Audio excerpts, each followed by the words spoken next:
Okay, welcome back. सो अभी आप देख रहे हो कि आपके पास एक टॉपिक है जिसमें हम क्वांटम मैकेनिक्स की बात करने वाले हैं। क्वांटम मैकेनिक्स में दो टॉपिक मैंने आपके साथ कहे थे कि दो टॉपिक इंपॉर्टेंट हैं। पहला तो है आपको कॉम्पटन इफ़ेक्ट का जो डेरिवेशन है वो समझना है, और दूसरा श्रोडिंगर टाइम इंडिपेंडेंट इक्वेशन। ठीक है, टाइम इंडिपेंडेंट इक्वेशन जो है इसको समझना है। ये दोनों ही डेरिवेशन लंबे हैं और इम्पॉर्टेंट हैं। तो सबसे पहले बच्चों हम शुरुआत करते हैं कॉम्पटन इफ़ेक्ट से। कॉम्पटन इफेक्ट का स्टेटमेंट आप लिखोगे, Compton effect is the change in the wavelength of the photons when they are scattered by a target electron. यहाँ आपको एक शब्द जरूरी है ध्यान देना, स्कैटर्ड और टारगेट इलेक्ट्रॉन से। मतलब ये इफेक्ट ये कहता है कि सपोज मान लीजिए आपके पास एक टारगेट में इलेक्ट्रॉन है, ये आपके पास इलेक्ट्रॉन है और इसके ऊपर एक फोटॉन है आके गिरता है, और मालूम है शुरू में फोटॉन की एनर्जी ई है। अब क्या होगा, और इसकी वेवलेंथ लैम्डा है। उसके बाद फोटोन ऐसे टकराएगा और टकराने के बाद फोटोन किसी दिशा में स्कैटर्ड हो जाएगा। ठीक है, स्कैटर्ड होने से क्या होगा, इसकी एनर्जी अब पहले से कम हो जाएगी और इसकी वेवलेंथ जो है वो पहले से ज़्यादा हो जाएगी। एनर्जी कम होगी, वेवलेंथ बढ़ जाएगी। तो अब क्या होगा, अब आप ये जो स्कैटर्ड वेवलेंथ है इसको और जो पहले वाली वेवलेंथ है इसको डिफरेंस ले सकते हो, चूँकि बढ़ गई है। तो आपने बढ़ी हुई वेवलेंथ में से ओरिजिनल वेवलेंथ को घटा दिया, जीरो को हम ओरिजिनल दिखा रहे हैं, तो ये एक डिफरेंस आ जाएगा। इसी डिफरेंस का आना ही कॉम्पटन इफेक्ट है। तो वही चीज़ लिखा है कि what is Compton effect. Compton effect is the change in the wavelength, मतलब ये जो डेल्टा लेमडा का होना है चेंज इन वेवलेंथ का है, और किसका वेवलेंथ, फोटोन का। व्हेन, और कब चेंज होगा, when they are scattered by target electron. तो इस तरह से आपको कॉम्पटन इफेक्ट पहले तो एक लाइन में डिफाइन कर देना है। उसके बाद ये जो एक्सपेरिमेंट हुआ है, ये जो एक्सपेरिमेंट मैंने दिखाया है, इसको आपको समझाना है। तो यहाँ पे देखो लिखा है, यहाँ पे आपने क्या लिखा है कि in Compton's experiment the X-ray photon of single wavelength incident on the target graphite. तो ये जो इलेक्ट्रॉन था ये ग्रेफाइट या पैराफिन वैक्स का था। तो ये टारगेट के ऊपर एक्सरे का फोटोन गिराया गया। फिर क्या हुआ, the scattered radiation has two wavelength. ठीक है, अब स्कैटर्ड रेडिएशन मतलब जो रेडिएशन इधर चला गया रेडिएशन, उसमें दो वेवलेंथ थी। अब आपको सर दो वेवलेंथ क्यों थी, क्योंकि ऐसा नहीं था कि सारे के सारे इलेक्ट्रॉन इससे टकरा ही गए थे। कुछ इलेक्ट्रॉन ऐसे थे जो टक्कर कर नहीं भी किए थे, इलेक्ट्रॉन से बिना डिफ्लेक्ट हुए ही आगे बढ़ गए थे, तो उनकी वेवलेंथ तो वैसे रही। लेकिन जो स्कैटर्ड हो गए उनकी वेवलेंथ बढ़ गई। तो ये जो स्कैटर्ड रेडिएशन, जब आप यहाँ कैमरा रखोगे तो कैमरा ये थोड़ी पहचान पाएगा कि भाई इस तरफ से स्कैटर्ड आ रहा है इस तरफ से नहीं, वो तो सब रिकॉर्ड करेगा। और रिकॉर्ड में कई वेवलेंथ के लैम्डा के होंगे, लैम्डा जीरो वाले और कई लैम्डा बढ़े वाले होंगे। तो वही लिखा है कि the scattered radiation has two wavelength, मतलब जो स्कैटर्ड कैमरा में देखा गया, रिकॉर्डर में रिकॉर्ड किया गया, तो उसमें दो तरह की वेवलेंथ थी। वन ऑफ द कंपोनेंट, मतलब वो जो दो तरह की वेवलेंथ थी उसमें से एक जो था, one of the component has same wavelength called the unmodified lambda. ठीक है, जो अनमॉडिफाइड था, नहीं बदला था, and the other component of wavelength has lower value. अब यहाँ पर थोड़ा सा मेरी गलती हो गई है, it is not lower value, energy की लोअर वैल्यू होती है लैम्डा की, तो कंपोनेंट की wavelength has the higher value. ठीक है, कंपोनेंट जो था उसका हायर वैल्यू था। सो द डिफरेंस, अब देखो यहाँ पे लिखा है आगे कि the difference between this higher value and this original value is called the Compton shift. And Compton ने प्रूव किया था कि जो कॉम्पटन शिफ्ट डेल्टा लेमडा होता है, ये लेमडा डैश माइनस लेमडा, और असल में जो इसका फॉर्मूले में एक टर्म और आता है लेमडा सी, इस लेमडा सी को हम नाम देते हैं कॉम्पटन वेवलेंथ। इसको नाम दिया जाता है Compton wavelength times 1 minus cos phi. Phi क्या है, फाई है, इसे कहा जाता है स्कैटर्ड एंगल। अब ये जो स्कैटर्ड एंगल कहाँ से आया, इसके लिए हमें ज्योमेट्री देखनी पड़ेगी। ओके, तो अब हम दूसरे हिस्से में जाते हैं जहाँ के ओरिजिनली क्वेश्चन पूछा जाता है। देखो सबसे पहले तो आप इसका पहला हिस्सा देखो, ये वाला हिस्सा जो मैं येलो कर रहा हूँ, ये इस एक्सपेरिमेंट का पहला हिस्सा है। इस पहले हिस्से में आपको ये देखना है कि शुरू में आपके पास एक टारगेट इलेक्ट्रॉन था, आपके पास एक्सरे का फोटोन था, एक्सरे का फोटोन टारगेट इलेक्ट्रॉन पे गिरने वाला है। एक्सरे की जो इनिशियल एनर्जी है एच न्यू है, उसका मोमेंटम जो है एच न्यू बाई सी है। अब ये एच न्यू बाई सी भी कंफर्म किया था कॉम्पटन ने, इसकी अपना इतिहास है, लेकिन अभी आपको ये समझना है कि उसकी एनर्जी एच न्यू है और उसका मोमेंटम एच न्यू बाई सी है। चूंकि रेडिएशन को हम, फोटोन को हम पार्टिकल की तरह मान रहे हैं, तो उसकी एनर्जी भी होगी, उसका मोमेंटम भी हो गया, अच्छी बात है। यहाँ जो इलेक्ट्रॉन रुका हुआ था, मतलब बहुत कम वेलोसिटी का था, फंसा हुआ इलेक्ट्रॉन है, तो उसकी वेलोसिटी शुरू में जीरो थी। अब चूंकि ये टारगेट इलेक्ट्रॉन रुका हुआ है भले, लेकिन आइंस्टीन की थ्योरी ऑफ रिलेटिविटी कहती है कि उसके रुके होने की वजह से, यानी कि के रेस्ट में होने की वजह, रेस्ट मतलब रुका हुआ है, रेस्ट में होने की वजह से भी उसके पास एक एनर्जी होती है जिसे कहा जाता है रेस्ट एनर्जी। अब ये कहाँ से आया, ये रिलेटिविटी की बातचीत है। तो शुरू में आपका टारगेट इलेक्ट्रॉन की वेलोसिटी 0 थी, तो उसका मोमेंटम जो mv होता है वो 0 था, उसकी रेस्ट एनर्जी उसके पास थी जो कि उसके रेस्ट मास की वजह से होती है। आपका जो फोटोन था उसका मोमेंटम h/c था, उसकी एनर्जी h थी, ये तब ठीक है। उसके बाद क्या हुआ, फोटोन आया, टकराया। अब ये दूसरा वाला जो हिस्सा है वो दिखा रहा है कि क्या हुआ। जब टकराया तो टक्कर के बाद आपका फोटोन एक फाई एंगल पे स्कैटर्ड हो गया, छितरा गया, उसकी एनर्जी h हो गई और उसका मोमेंटम h/c हो गया। न्यू डैश नई फ्रिक्वेंसी है क्योंकि भाई एनर्जी लॉस कर चुका है। अब एनर्जी लॉस कहाँ किया, ये जो इलेक्ट्रॉन यहाँ पे था टारगेट का, ये इलेक्ट्रॉन किसी थीटा एंगल पर इस रिकॉइल कर गया, इसको हम कहेंगे रिकॉइल इलेक्ट्रॉन। तो अब बिल्कुल ऐसा है जैसे मतलब कैरम बोर्ड है, ये आपका एक डिस्क है और आपने इसके ऊपर एक दूसरे डिस्क से निशाना लगाया। अब ये डिस्क गई कैरम बोर्ड में, इससे टकराई, टकराने के बाद क्या होगा, आपकी नीली वाली डिस्क इधर चली गई और आपकी जो लाल वाली डिस्क है वो यहाँ तो रह नहीं जाएगी, अब वो यहाँ से यहाँ पहुँच गई। तो टक्कर के बाद ये सिचुएशन हो गई और टक्कर से पहले ये सिचुएशन थी, वही चीज़ यहाँ बनाई गई है। तो आपका जो फोटोन था वो h एनर्जी और h/c मोमेंटम से एक दिशा में फाई एंगल पर स्कैटर्ड हो गया और आपका इलेक्ट्रॉन वहाँ रुका नहीं रहा, उसकी एनर्जी mc² रिकॉइल कर गया और उसकी वेलोसिटी v हो गई और उसका एंगल थीटा हो गया। तो थीटा है इलेक्ट्रॉन के रिकॉइल होने वाली दिशा और फाई जो है वो है फोटोन की, जो आया था फोटोन उसकी स्कैटर्ड की दिशा, और हमने एक हॉरिजॉन्टल लाइन मान ली। अब बच्चों यहाँ पर कुछ आपको थोड़ा सा मैं वो दिखाऊंगा ज्योमेट्री, इसकी ज्योमेट्री जरा समझो क्योंकि ज्योमेट्री से ही सारा क्वेश्चन आगे होना है। ज्योमेट्री बच्चा ये है कि जब आपका फोटोन डायरेक्शन एनर्जी के साथ गया और उसका मोमेंटम h हो गया, तो मोमेंटम को हमने दो हिस्सों में रिजॉल्व कर लिया। एक हो गया h cos phi horizontal component, एक हो गया h sin phi vertical component. ऐसे ही ये जो रिकॉइल इलेक्ट्रॉन था इसकी एनर्जी, इसका मोमेंटम था mv। हम एनर्जी को डिकम्पोज नहीं कर सकते, हम मोमेंटम को डिकम्पोज कर सकते हैं क्योंकि मोमेंटम वेक्टर क्वांटिटी होती है। तो mv, इसका हॉरिजॉन्टल कंपोनेंट हो गया mv cos थीटा और इसका वर्टिकल कंपोनेंट हो गया mv sin थीटा। ठीक है, दो कंपोनेंट हो गए, अच्छी बात है। अब हम चलते हैं आगे। अब हम यहाँ पर law of conservation of energy को लागू करते हैं। Law of conservation of energy भाई हमसे क्या कहता है, law of conservation of energy कहता है कि टक्कर से पहले की जो कुल ऊर्जा थी टक्कर के बाद की कुल ऊर्जा समान होगी।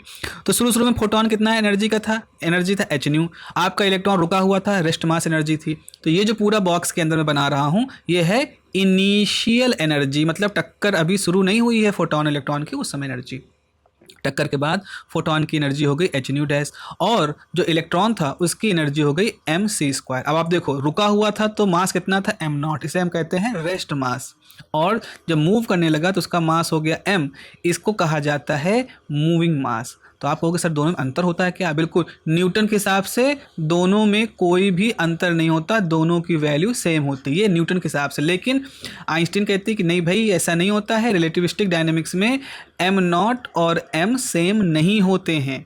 तो इसका भी कंफर्मेशन इसी एक्सपेरिमेंट से हुआ था। तो खैर फिलहाल इलेक्ट्रॉन मूव कर रहा था तो उसका मास m है, रुका हुआ था तो m0 था, और ये शुरुआती एनर्जी है और ये टक्कर के बाद की एनर्जी यानी फाइनल एनर्जी है। ठीक है, अब आप क्या करोगे, अब आप क्या करोगे, इसको mc² को अपनी जगह पर रख के बाकी सबको ट्रांसफ़र कर दो। तो h आपके पास है, एक बार मैं इसको कर देता हूँ। तो क्या किया आपने, आपके पास ऑलरेडी h है तो mc इधर रखो और इसको इधर ले जाओगे तो h कॉमन हो गया, न्यू माइनस न्यू डैश ये हो गया और m0c ये वाला टर्म रहेगा। ठीक है, उसके बाद अब आपको स्क्वायर कर दो, आपने स्क्वायर कर दिया तो इसको स्क्वायर करोगे तो हो जाएगा m²c⁴, इसका स्क्वायर करोगे तो ये मान लो a है, ये मान लो b है, इस पूरे का स्क्वायर करोगे तो हो जाएगा a, ये देखो ये a है, ये मान लो b है, इसका स्क्वायर किया तो a² + b² + 2 time a × b। ये सब हो गया इक्वेशन नंबर 1। इक्वेशन 1 कैसे आया, कंजर्वेशन ऑफ एनर्जी के लॉजिक से आ गया है। फिर हम क्या करेंगे, अब हम लगाएंगे कंजर्वेशन ऑफ मोमेंटम का लॉजिक। लेकिन मोमेंटम यहाँ दो दिशाओं में बटा हुआ है। देखो एक बार क्या है, आपके पास शुरू में इलेक्ट्रॉन जब फोटोन आया तो उसका मोमेंटम कितना था h/c, ये तो इसी डायरेक्शन में था। टक्कर के बाद इस डायरेक्शन में आपके पास दो मोमेंटम है। दिखा दो मैं कहाँ दो मोमेंटम है, ये देखो, एक जो ये पिंक से लिखा हुआ है ये इस रिकॉइल इलेक्ट्रॉन का हॉरिजॉन्टल कंपोनेंट है, एक जो ग्रीन से लिखा गया है ये इस स्कैटर्ड फोटोन का वर्टिकल कंपोनेंट है, और आपका शुरुआती जो मोमेंटम था वो ये था हॉरिजॉन्टल। तो इस एक्सिस के अलॉन्ग हॉरिजॉन्टल एक्सिस के अलावा। तो हॉरिजॉन्टल एक्सिस के अलावा अब हम कंजर्वेशन दो तरफ लगाएंगे, एक लगाएंगे हॉरिजॉन्टल डायरेक्शन में और फिर लगाएंगे वर्टिकल डायरेक्शन में। आप कहोगे सर दो डायरेक्शन में क्यों लगा रहे हैं? क्योंकि बच्चा आपने अपने इस डायग्राम में यही तो किया है। आपने अपने इस डायग्राम में क्या किया है? आपने अपने इस डायग्राम में अपने मोमेंटम को इस तरह से दो वर्टिकल कंपोनेंट में डिकम्पोज कर दिया और दो हॉरिजॉन्टल कंपोनेंट में डिकम्पोज कर दिया है। तो कंजर्वेशन भी दो दिशाओं में लगानी ही पड़ेगी। तो हॉरिजॉन्टल डायरेक्शन में क्या हुआ, शुरू में आपका जब फोटोन आया था तो उसकी एनर्जी, उसका मोमेंटम कितना था? hν/c। टारगेट इलेक्ट्रॉन रुका हुआ तो उसका मोमेंटम 0 था। हॉरिजॉन्टल कंपोनेंट क्या हो गया? hν cos phi, ये फोटोन का हो गया, और रिक्वायर्ड इलेक्ट्रॉन का horizontal component mv cos phi है। ठीक है, तो ये हो गया। अब इसको थोड़ा सा आप रीअरेंज करो, इसको लेफ्ट में ले जाओ, और लेफ्ट में लेने के बाद ये आया, इधर आया mv cos phi, फिर आपने 1/c बाहर निकाला, hν minus hν cos phi हो गया, और फिर इस c को यहाँ से मल्टीप्लाई कर दिया तो hνc cos थीटा हो गया, और इधर से hν minus hν cos phi यहाँ हो गया। इक्वेशन नंबर 2 हो गई। ओके, फिर वर्टिकल कंपोनेंट केस देखो। वर्टिकल कंपोनेंट में क्या है, जो आपका फोटोन है इसका वर्टिकल कंपोनेंट अप साइड में है, और जो इलेक्ट्रॉन है, रिक्वायर्ड इलेक्ट्रॉन है, इसका वर्टिकल कंपोनेंट डाउन साइड में है, और ये दोनों एक दूसरे के अपोजिट हैं और बराबर हैं। तो इसीलिए आप क्या करोगे, वर्टिकल के लिए आप इस तरह से hν sin phi को एग्जैक्टली बराबर कर दोगे mv sin थीटा के। अब चूँकि ये सब आफ्टर ही है, ये सब आफ्टर कोलिजन ही है, बिफोर कोलिजन नहीं है, तो अब इसको थोड़ा सा रीअरेंज करोगे, यहाँ से इसे मल्टीप्लाई करोगे mv sin theta hν sin phi। तो आप देखो क्वेश्चन नंबर 2 से mvc cos थीटा आ चुका है, यहाँ से mvc sin थीटा आ गया है। तो mvc बराबर है, केवल cos का और sin का यहाँ पर अंतर है। ऐसा करते दोनों को स्क्वायर करते हैं, जोड़ देते हैं। ये आप लोग ट्रिग्नोमेट्री में पहले कर चुके होंगे। तो जैसे आपने इक्वेशन नंबर 2 को स्क्वायर किया तो आपने राइट साइड को भी स्क्वायर करके जोड़ दिया, यहाँ इसको साइन वाले को स्क्वायर किया तो आपने साइन वाले को भी करके जोड़ दिया। अब देखो यहाँ से तो आपको मालूम है m square v square c square बाहर ले लोगे तो ब्रैकेट के अंदर बचेगा cos theta plus sine theta, यहाँ से साइन थीटा आ जाएगा, यहाँ से कॉस थीटा आ जाएगा। Very nice. और यहाँ पर क्या होगा, अब आप इसको स्क्वायर कर देख लो, H nu minus H nu dash cos five square, और यहाँ H nu dash square sine five. ठीक है, यहाँ से तो 1 हो गया, ये सब पूरी वैल्यू तो 1 हो गई। अब इसको ओपन कर दो, जैसे मान लो ये a है, ये पूरी चीज़ b है, तो जाएगा a square plus b square plus 2ab, ये इसी का एक्सपेंशन है, यहाँ से लेकर के पूरा एक्सपेंशन, और ये हो जाएगा H square new dash square sine five. ऐसा करो, इस H nu dash cos five को और इस H nu dash sign five को एक साथ ले लोगे तो अब क्या होगा, H square new square H square new dash square cos square five sine square five हो जाएगा, 2h न्यू कॉस फाइव हो गया, और इसको हमने 1 कह दिया तो एच न्यू डैश ये हो गया, 2h square new dash cos five हो गया। सिंपल से चीज़ें चल रही हैं। अब इक्वेशन नंबर 4 आ गई। अब देखो भाई, अब देखो यहाँ से आपके पास ऑलरेडी एक इक्वेशन है, कौन सी, इक्वेशन नंबर 1। इक्वेशन नंबर 1 आपके पास ऑलरेडी है, और यहाँ पर इक्वेशन नंबर 4 आ गई। तो अब आप क्या करिए, इक्वेशन नंबर 1 जो कि m स्क्वायर सी की पावर 4 वाली थी, उसमें से इक्वेशन नंबर 4 जो कि m square v square c square वाली इसको घटा दीजिए। लेफ्ट में घटाओगे तो राइट में भी आपको ये सारे टर्म इक्वेशन नंबर 2 से और फिर ये सारे टर्म इक्वेशन नंबर 4 से लिखने पड़ेंगे। आप इस PDF को डाउनलोड कर लीजिएगा और इन सारे टर्मों को जोड़ देखिएगा। जैसे यहाँ पर क्या है, a माइनस बी का होल स्क्वायर लगा है, तो a square plus b square minus 2ab लगा है यहाँ पर, है ना, और बाकी सब चीज़ें हैं। अब जब इसको एक्सपेंड करोगे देखोगे कुछ टर्म्स हैं जो बहुत ही सफाई से आपस में कट जा रहे हैं। ठीक है, कर दिया। अब आपको एक और बहुत बड़ी चीज़ यहाँ पे समझनी है कि जो मैंने इससे पहले बताया था कि न्यूटन के हिसाब से रेस्ट मास और मूविंग मास में कोई अंतर नहीं होना चाहिए, चलने से कोई मास पे असर नहीं पड़ता है। लेकिन आइंस्टीन कहते हैं नहीं भाई, ऐसा होता है, रिलेटिविस्टिक डायनेमिक्स में m और m0 सेम नहीं होते, बल्कि इस तरह का एक फार्मूला वेद कहते हैं। अच्छा, ये जो फार्मूला है ये 1905 के दौरान जब आइंस्टीन ने थ्योरी ऑफ रिलेटिविटी दी थी, स्पेशल थ्योरी ऑफ रिलेटिविटी दी थी, उस समय उन्होंने इस फार्मूले को कहा था। इस फार्मूले को मास वेरिएशन यानी मास के बदलने का रिलेशन कहा जाता है। कॉम्पटन ने जो ये m था इसकी जगह पर ये फार्मूला अप्लाई किया, तो ठीक है, m स्क्वायर स्क्वायर रूट हट जाएगा। अब देखो इसको थोड़ा सा सॉल्व करोगे, इसको सॉल्व करोगे तो C square minus B square upon C square आ जाएगा। सी स्क्वायर ये इससे कैंसिल हो जाएगा, और ये सी स्क्वायर पलट के जाएगा तो सी की पावर इस स्क्वायर के साथ मल्टीप्लाई हो जाएगा, तो सी की पावर 4 आ गई। ये हो गया। आपने ये टर्म यहाँ रखा, ये टर्म यहाँ बचा है, ये टर्म यहाँ बचा है, और ये m0 से स्क्वायर 4 m0 स्क्वायर सी की पावर 4 कट गया। कटने के बाद अब आप क्या करोगे, इसको इस टर्म को इस तरफ ले जाओ, तो आपके पास एक टर्म बचा 2h nu nu minus nu dash m naught c square, जो कि यहाँ राइट साइड लेफ्ट साइड में है, और जब ये टर्म लेफ्ट में गया तो माइनस साइन के साथ में ये आ गया। ओके, अब आप क्या करोगे, फॉर्मूला क्या होता है, c बराबर होता है न्यू टाइम लेमडा। तो न्यू बराबर क्या हो जाएगा, c अपॉन लेमडा। तो आपने यहाँ पे न्यू बराबर रख दिया c बाई लेमडा, यहाँ न्यू डैश बराबर रख दिया c बाई लेमडा डैश, और ऐसे ही न्यू बराबर c by lambda, new dash बराबर c by lambda dash 1 minus cos. चूँकि इस माइनस को एडजस्ट करना था तो हमने यहाँ पर इसको मल्टीप्लाई कर दिया, तो 1 माइनस कॉस 5 आ गया। एलसीएम ले लोगे यहाँ पर तो लेमडा डैश माइनस लेमडा हो जाएगा, लेमडा लेमडा डैश इधर कैंसिल, और यहाँ लेमडा लेमडा डैश की टर्म यहाँ कैंसिल, सी स्क्वायर कैंसिल, और जब इस सी को इधर ले जाओगे तो एच अपॉन एम नॉट सी इधर आ जाएगा 1 माइनस कॉस 5। ये जो पूरा टर्म था इसी को ही कहा गया था कॉम्पटन शिफ्ट, यानी कि डेल्टा लेमडा। तो डेल्टा लेमडा की वैल्यू आपको मिल गई, कितनी थी, अगर हम इस एच अपॉन एम नॉट सी को लेमडा सी कह दें तो ये हो जाएगा कॉम्पटन वेवलेंथ, और आपका ये डेरिवेशन आ जाएगा जो कि एक्चुअली कॉम्पटन निकाला था, और ये है पूरा डेरिवेशन कॉम्पटन शिफ्ट का डेरिवेशन।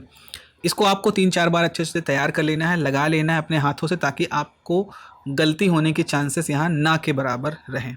कुछ इंपॉर्टेंट पॉइंट हैं जो कि आपको समझ लेना है कि देखो यहाँ पर क्या होता है, लेमडा सी बराबर क्या था, जो लेमडा सी की वैल्यू थी वो थी एच अपॉन एम नॉट सी।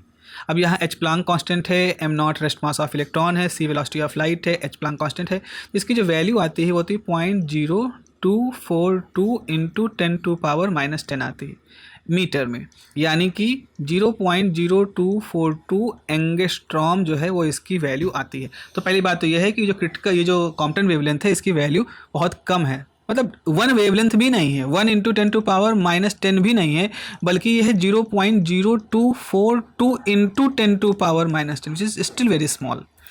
एक चीज़ देखो, अगर आप फाई की वैल्यू को जीरो कर दोगे तो कॉस की वैल्यू क्या हो जाएगी 1, जैसे आप फाई की वैल्यू जीरो रखोगे कॉस फाई की वैल्यू 1 हो जाएगी, और जब 1 में से 1 माइनस हो जाएगा तो उस समय लेमडा डेल्टा लेमडा की वैल्यू जीरो हो जाएगी। डेल्टा लेमडा जीरो होने का मतलब कॉम्पटन शिफ्ट जीरो हो जाएगा। कॉम्पटन शिफ्ट जीरो होने का मतलब है कि कॉम्पटन शिफ्ट का होना ही तो कॉम्पटन इफेक्ट है, और कॉम्पटन शिफ्ट का ना होना मतलब कोई कॉम्पटन इफेक्ट नहीं है। तो हम कहेंगे कोई भी Compton effect appear, no Compton effect appear along the direction of incident of X-ray.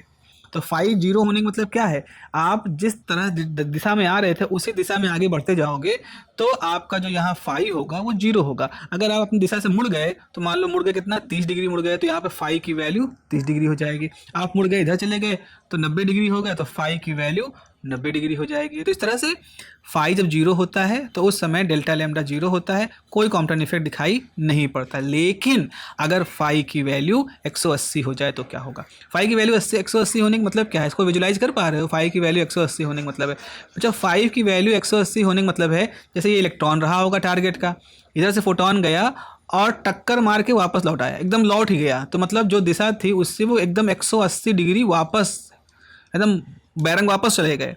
तो अगर कोई फोटोन इस तरह से इलेक्ट्रॉन टकरा करके एकदम हेड ऑन कोलिजन करके वापस चला गया होगा, वो अगर किसी डिटेक्टर में नोट किया गया होगा तो उसके लिए फाई की वैल्यू 180 होगी, और उसमें हम देखेंगे कि उसके लिए डेल्टा लेमडा की वैल्यू कितनी होगी। उसके लिए डेल्टा लेमडा की वैल्यू होगी लेमडा सी टाइम 1+1 यानी कि 0.05 एंगस्ट्रॉम। तो हम मैक्सिमम वेवलेंथ का शिफ्ट कब देखेंगे, जब एंगल ऑफ स्कैटरिंग 180 डिग्री हो जाए। अब यहाँ पे आप कह सकते हो Compton shift appears maximum when the phi is equal to 180। अब देखो नॉर्मली क्या होता है, अगर आपका फाई की वैल्यू जीरो है तो आपको सिर्फ एक पीक दिखाई पड़ेगा किसी वेवलेंथ लेमडा का।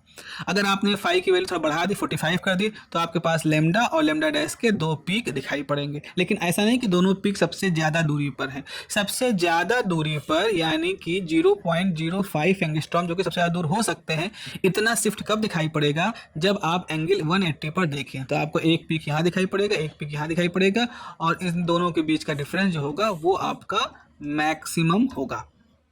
ठीक, अब देखिए why Compton effect is important, भाई क्यों इंपॉर्टेंट है, तो पहले इंपॉर्टेंट तो ये है कि this confirm the particle nature of light. Electromagnetic radiation के पार्टिकल नेचर को इसने कन्फर्म कर दिया था। उससे पहले फोटोन, उससे पहले जो वेव पैकेट का कॉन्सेप्ट था जो कि फोटो इलेक्ट्रिक इफेक्ट के दौरान आइंस्टीन ने सपोज किया था, वो एक इफेक्ट तो था, एक लॉ था, but it was not very firm, बहुत ही मजबूत नहीं था, लोग उसको डाउट से देख रहे थे। बट इस एक्सपेरिमेंट ने, इस कॉम्पटन इफेक्ट ने इसको कंफर्म कर दिया कि no, actually the particle is the wave, the radiation, the electromagnetic radiation has some particle nature. दूसरा है it validates the relativistic mass relation. Einstein की थ्योरी ऑफ रिलेटिविटी से जो मास रिलेशन था उस पर भी लोग बहुत ज़्यादा यकीन नहीं कर पा रहे थे। Although it was mathematically good, it was mathematically perfect, but still ऐसा होता है, ऐसा हो सकता है कि नहीं, डाउट्स थे। तो इस एक्सपेरिमेंट ने डेल्टा लेमडा की वैल्यू को जो कि एक्सपेरिमेंटली दिख रही थी उसको कंफर्म किया बाय यूजिंग दिस रिलेशन। इसका मतलब ये रिलेशन सही है, तो एक वैलिडेशन हो गया। उसके बाद this experiment also confirm the correctness of energy and momentum relation of photon. तो जो डिब्रॉय और आइंस्टीन और उनके बाद के लोगों ने फोटोन को एज अ पार्टिकल के रूप में डील करके कहा कि अगर पार्टिकल है तो उसकी एनर्जी भी होगी, पार्टिकल है तो उसका मोमेंटम भी होगा, उन सारी कॉन्सेप्ट को भी इस एक्सपेरिमेंट ने वैलिडेट किया कि हाँ भाई ये बात सही है। तो इसने ये भी बताया कि हाँ जो आइंस्टीन ने कहा था कि इलेक्ट्रोमैग्नेटिक वेव के पास पार्टिकल नेचर होता है बिल्कुल सही है। जो आइंस्टीन ने कहा था कि मास वेरी करता है रिलेटिविस्टिक वेलोसिटी पे, वो भी बिल्कुल सही है। जो ये कहा जाता है कि पार्टिकल बिहेवियर होता है हमारे फोटोन के पास में और उसकी वजह से उसके पास एनर्जी और मोमेंटम दोनों होते हैं, ये बात भी सही है। तो इस तरह से इन दोनों चीज़ों को स्पष्ट रूप से, इन तीनों चीज़ों को स्पष्ट रूप से कॉम्पटन इफेक्ट यहाँ पर एक्सप्लेन करता है। तो ये हो गया कॉम्पटन इफेक्ट की बात। दूसरा हमारा हिस्सा है जो यहाँ पर जिसको हमें समझना है, दैट इज़ दूसरा derivation, Schrodinger time independent equation. We need to discuss the Schrodinger time independent. So अब हमें डिस्कस करना है Schrodinger time independent wave equation. तो अब वैसे दो इक्वेशन होती हैं, एक टाइम इंडिपेंडेंट होती है, एक टाइम डिपेंडेंट होती है। क्यों ये बनाई गई थी इक्वेशन? टू स्टडी, इसको बनाने का जो पर्पस था, to study the dual behavior of particle as suggested in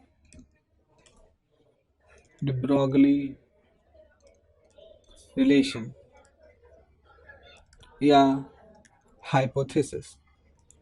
de Broglie की जो हाइपोथेसिस थी उसमें जो डुअल बिहेवियर की बात की गई थी उसको स्टडी करने के लिए श्रोडिंगर टाइम इंडिपेंडेंट इक्वेशन बनाई गई। सो इसके लिए आप कहोगे कि श्रोडिंगर कंसीडर्ड, इसको बनाने के लिए Schrodinger considered the standard wave equation of following form. एक स्टैंडर्ड वेव इक्वेशन जो होती है उसको देखा था उसको हम मान लें इन वन डायमेंशन कंडीशन के लिए। और वो जो इक्वेशन थी वो कुछ इस तरह से थी कि आपका d2 psi by D x square plus 1/v² d2 psi over dt square is equal to 0। ये जो इक्वेशन होती है ये न्यूटन के ज़माने से काम कर रही है। इसको हम नाम देते हैं कि this is the standard wave equation. किसी भी वेव को समझाने के लिए हम इस तरह की स्टैंडर्ड वेव इक्वेशन का यूज करते हैं। This is the standard form of wave equation. और यहाँ पर आपको साई एज अ फंक्शन दिखाई पड़ रहा है। ये एक सेकेंड ऑर्डर की होमोजीनियस डिफरेंशियल इक्वेशन है। कैसे जाना आपने, क्योंकि राइट साइड इसका 0 है। सो अब इसका सोल्यूशन कैसा होगा, तो आप कहोगे कि this is second order homogeneous differential equation and its solution may written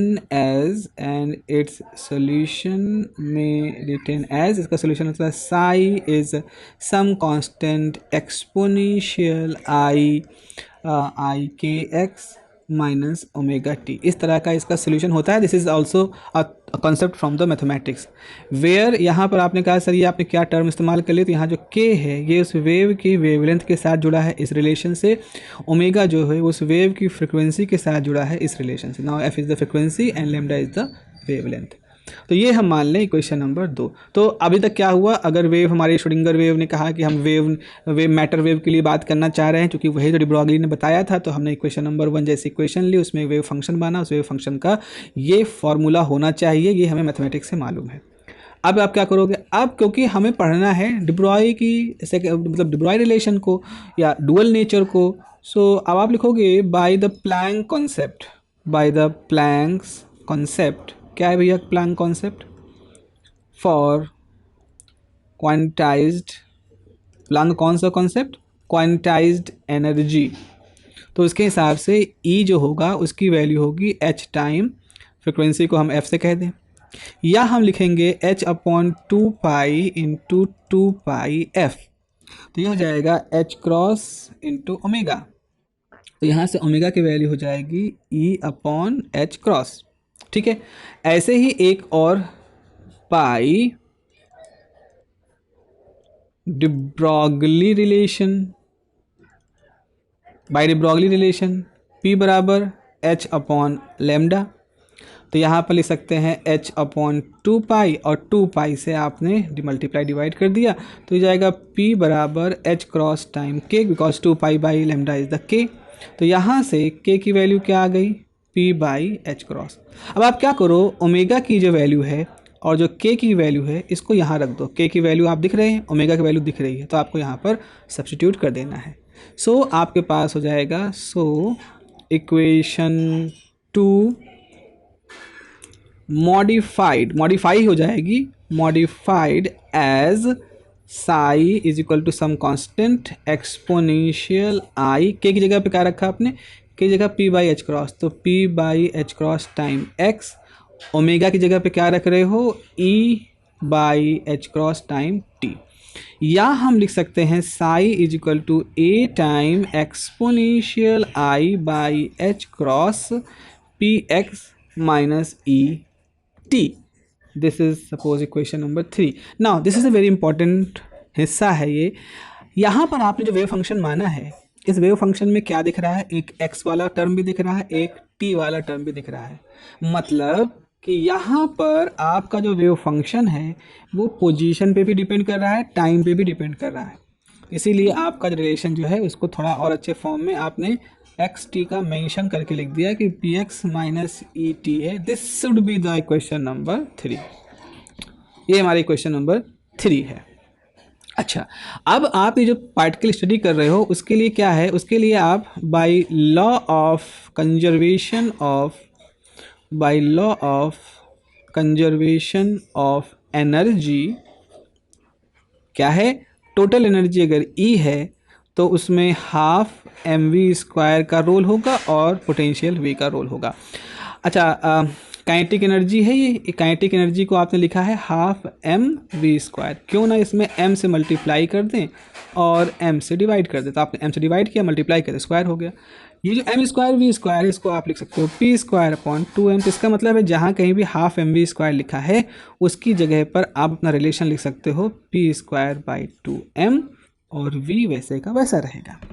okay, तो अब हम क्या करेंगे, ऑल्सो अगर हम इस पूरी इक्वेशन को साई से मल्टीप्लाई कर दें, तो साई जो कि फंक्शन ऑफ एक्स और टी है उससे आपने मल्टीप्लाई कर दिया, तो आपके पास आ जाएगा psi function of x t plus v already function of x होता है, तो फंक्शन ऑफ एक्स टी। तो this is say equation number 4।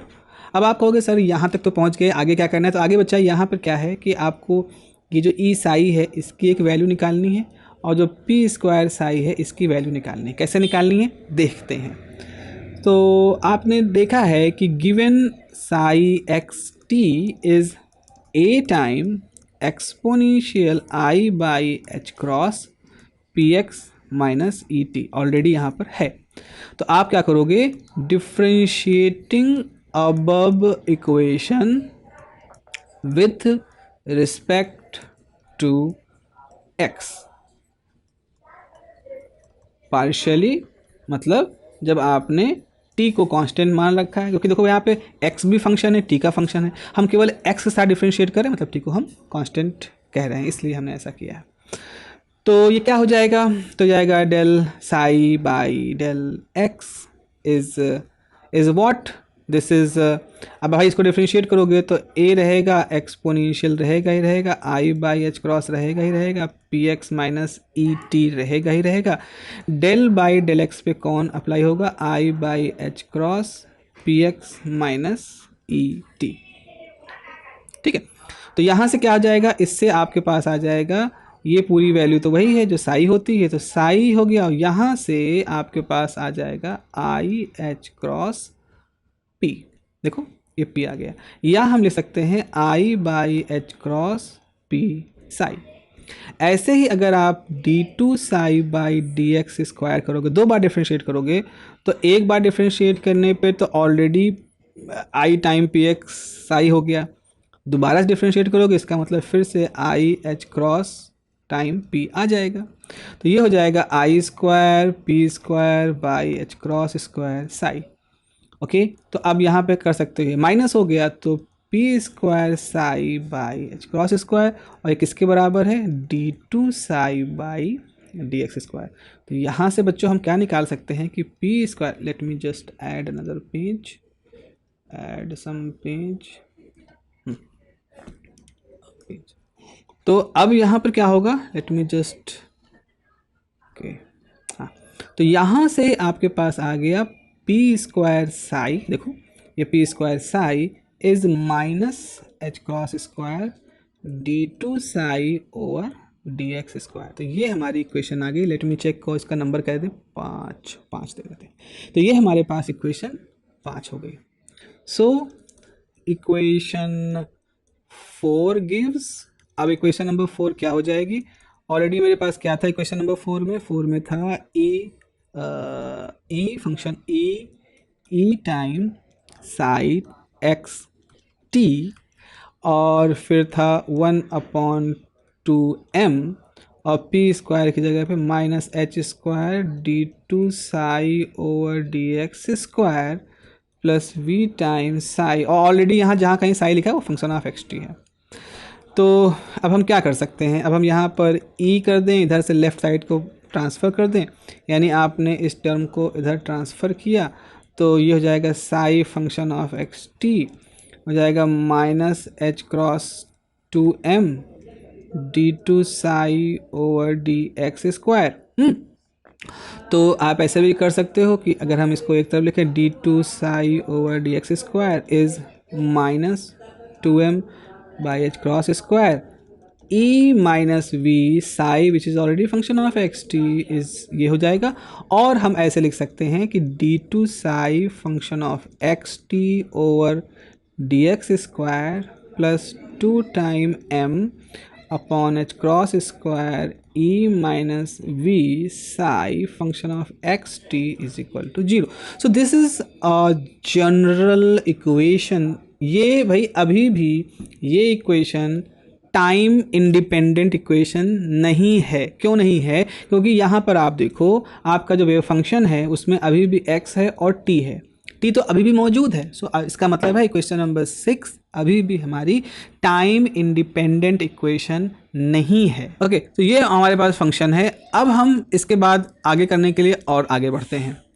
Also consider derivative of psi function of x T, इसका टाइम डेरिवेटिव लोगे तो आप लिखोगे D psi upon D T is A exponential i over H cross P x minus E T, और del by del T of i over H cross P x minus E T हो जाएगा।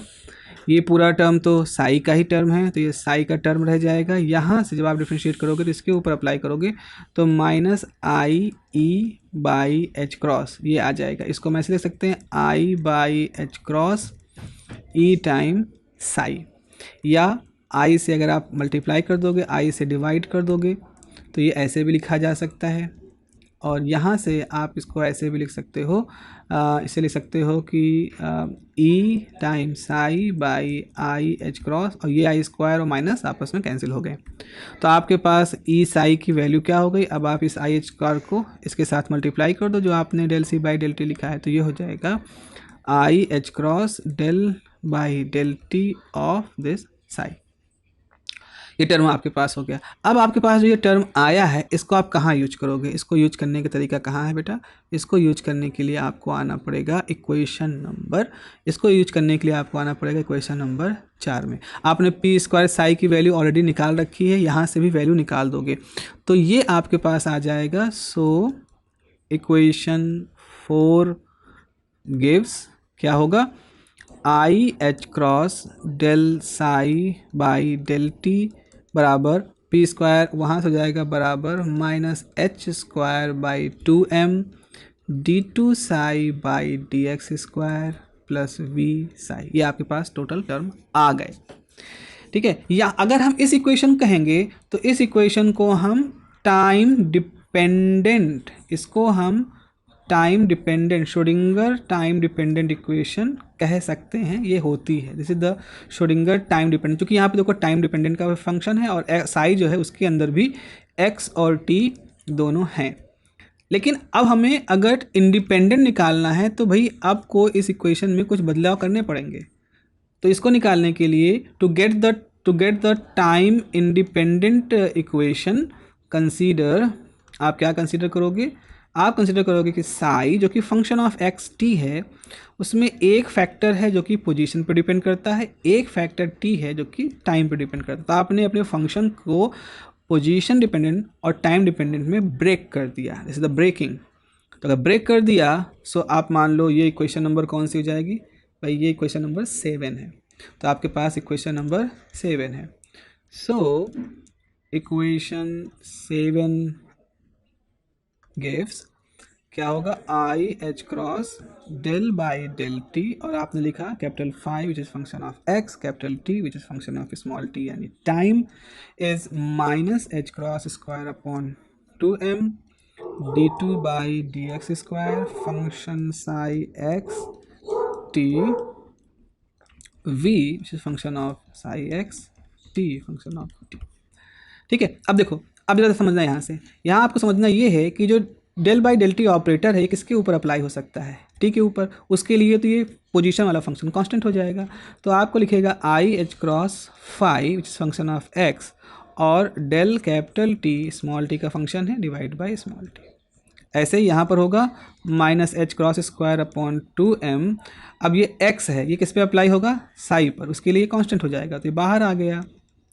और आपके पास होगा d2 phi function of x upon D x square V psi x T small T. अब यहाँ पर देखो, यहाँ है टाइम वाला लेकिन ये अड़ंगा फंसा है, यहाँ है पोजीशन वाला लेकिन टाइम का अड़ंगा फंसा है। तो आप क्या करोगे, आप करोगे डिवाइड कर दो, डिवाइड होल इक्वेशन, पूरी इक्वेशन को divide whole equation by phi X capital T, इस सबसे डिवाइड कर दोगे। ठीक है, अच्छी बात है, कहा गया है तो डिवाइड कर देते हैं, कुछ अच्छा ही होगा। तो आपके पास इक्वेशन क्या थी, I H cross phi function of X and del T upon cap small T. इसको आपने किससे डिवाइड कर दिया बच्चों, इसको आपने डिवाइड कर दिया, इस पूरे टर्म को डिवाइड कर दिया फाई फंक्शन ऑफ एक्स और कैपिटल टी से। ठीक है, अब ऐसे ही दूसरी तरफ आते हैं। यहाँ पर क्या था, minus H square by 2m capital T small T d2 phi function of X D x square v function of X capital T small T का फंक्शन है। इसको भी डिवाइड कर दो, इस पूरे टर्म को डिवाइड कर दो कैपिटल फाई एक्स से कैपिटल टी से, और ऐसे ही इसको भी डिवाइड कर दो कैपिटल फाई एक्स से कैपिटल टी से। इस तरह के करने से फ़ायदा ये होगा कि यहाँ से साई ये फाई एक्स कट गया, कैपिटल टी बचा, यहाँ से कैपिटल टी बच गया, फाई बचा, यहाँ से वी भी कैंसिल हो गया, टी भी कैंसिल हो गया, वी भी एक्स फाई भी कैंसिल हो गया, टी भी कैंसिल हो गया। तो फाइनली आपके पास बचा क्या, फाइनली आपके पास यहाँ से ये बचा कि आई एच क्रॉस तो आप रखोगे 1 by capital T time small T del T small T upon small T का ये फैक्टर, यहाँ minus H square by 2m, और यहाँ बचेगा 1 upon phi function of X d2 phi function of x upon D x square and v is also function of x because the potential energy. अब यहाँ पे एक बहुत ही बड़ा टर्निंग पॉइंट है, आपको समझना है। इस इक्वेशन में राइट हैंड साइड में जितने भी टर्म हैं वो सब पोजीशन पे डिपेंडेंट टर्म है, लेफ्ट हैंड साइड में जितने भी टर्म हैं जो पोजीशन पे नहीं लेकिन टाइम पे टर्म है, यानी इसका नेचर केवल और केवल टाइम के हिसाब से बदलेगा और इसका नेचर केवल और केवल पोजीशन के हिसाब से बदलेगा। तो आखिर ऐसी चीज़ें जो टाइम के साथ केवल बदलती हैं और दूसरी तरफ जो पोजीशन के हिसाब से बदलती हैं ये आपस बराबर कैसे हो सकती हैं। ये दोनों इस तरह का सिचुएशन तभी बराबर हो सकता है जब ये दोनों अपने आप में किसी कांस्टेंट टर्म के बराबर हों। जैसे मान लो एलिस है, एक लड़की है, या एक कोई कुछ एलिस कुछ है, is same as Bob. Alice और बॉब दोनों एक जैसे हैं। तो ये इसलिए है क्योंकि एलिस भी किसी टर्म x के बराबर है, बॉब भी किसी टर्म x के बराबर, जो कि दोनों x बराबर हैं, इसीलिए एलिस और बॉब इक्विवेलेंट मान सकते हैं। मतलब जैसे एलिस भी ऑप्टिमिस्ट है, बॉब भी ऑप्टिमिस्ट है, तो हम कहते हैं चूँकि दोनों ऑप्टिमिस्ट है इसलिए दोनों सेम हैं। तो यहाँ पर यही चीज़ कहा जाएगा, this equation is valid only. अब मैं यहाँ पे लिखूँगा कि this equation is valid only when both sides, left hand side, right hand side, both sides are equal to constant energy capital E. तो आप लिख सकते हो I H cross upon capital T del T upon small T, ये भी E के बराबर है, and minus H square by 2m 1/5 function of X d2 phi function of x upon X square plus v function of x is equal to some constant e। अब time वाले के साथ हमें बढ़ना नहीं है, क्योंकि टाइम हम कोई टाइम डिपेंडेंट इक्वेशन तो खोज नहीं रहे, हम तो टाइम इंडिपेंडेंट इक्वेशन खोज रहे हैं। सो आप लिख सकते हो कि minus H square upon 2m 1/5 is d2 phi upon del X square plus v function of x is equal to e। अब आप क्या करें, minus H square by 2m 1/5 d2 phi by D x square is e minus V which is function of x। ऐसा कर दें, इसको आप इधर भेज दें। ऐसा करने के बाद अब आप इसको मल्टीप्लाई भी कर सकते हैं, तो आप लिख सकते हो minus H square upon 2m d2 phi which is function of x by D x square is e minus V function of x multiplied by 5 which is function of x। और ऐसा अगर आपने कर दिया तब आप आगे ऐसे कर सकते हो कि d2 phi function of x upon X square is 2m minus H square minus e minus V 5 function of x। या आप लिख सकते हो कि d2 phi function of x over X square plus 2m by H square e v function of x phi x is equal to 0. Now this is called the Schrödinger time independent equation। क्यों इसको हम Schrödinger time independent equation कहते हैं बच्चों? क्योंकि इसके अंदर कोई भी टर्म टाइम का नहीं है। यहाँ वेव फंक्शन भी आपका सिर्फ पोजीशन वाला है, बाकी तो मास एच ये सब कुछ एक्स यही है। So no this is the time independent equation that you need to prove. तो आपको श्रोडिंगर टाइम इंडिपेंडेंट इक्वेशन जब प्रूव करनी है तो आपको ये वेरिएबल सेपरेबल के मेथड से आगे आना पड़ेगा। हालांकि इसका रूप रंग जो है वो काफ़ी हद तक इक्वेशन नंबर 6 से मिलता जुलता है, बस क्या नहीं मिल रहा है, यहाँ पर जो वेव फंक्शन है इसके अंदर पोजीशन और टाइम दोनों का ही इन्वॉल्वमेंट है। आपने इसी क्वेश्चन नंबर 6 को छांट के तराश के बिल्कुल ऐसी इक्वेशन आई है। देखो इक्वेशन क्या है, यहाँ पर आप ध्यान से इक्वेशन को देख रहे हो ना। अभी मैं आखिरी क्वेश्चन आपको दिखाता हूँ, देखो बिल्कुल वही है, बस खाली क्या है, आपको फाई की जगह पर साई है जो कि एक्स वाला पार्ट है, यानी कि पोजीशन वाला पार्ट, यानी बिना टाइम वाला पार्ट है। सो इतना डेरिवेशन आपको करना है। This is the whole derivation you need to do. I hope आपको ये चीज़ें समझ में आ रही होंगी। It's a difficult, I know, but this is the truth, this is the physics that you need to write in the examination. Have a nice day, take care.